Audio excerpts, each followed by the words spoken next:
شخص آیا حضرت عبید بن عمیر کے پاس کہ حضرت میں نے ماں کو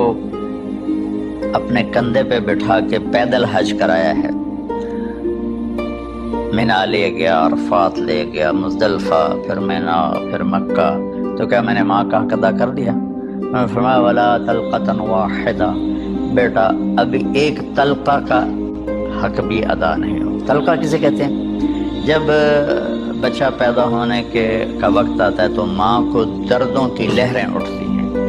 وہ اتنی خوفناک ہوتی ہیں کہ ماں چیخ چیخ کے رہ جاتی ہے، اور بعض اوقات ڈیلیوری لیٹ ہو جاتی ہے تو وہ تڑپتی ہے، روتی ہے۔ وہ جو لہریں ہیں نا پیٹ میں آتی ہیں، جاتی ہیں، آتی ہیں، جاتی ہیں، ایک لہر جو درد کی اٹھتی ہے اس کو کہتے ہیں تلقہ۔ میں قربان جاؤں،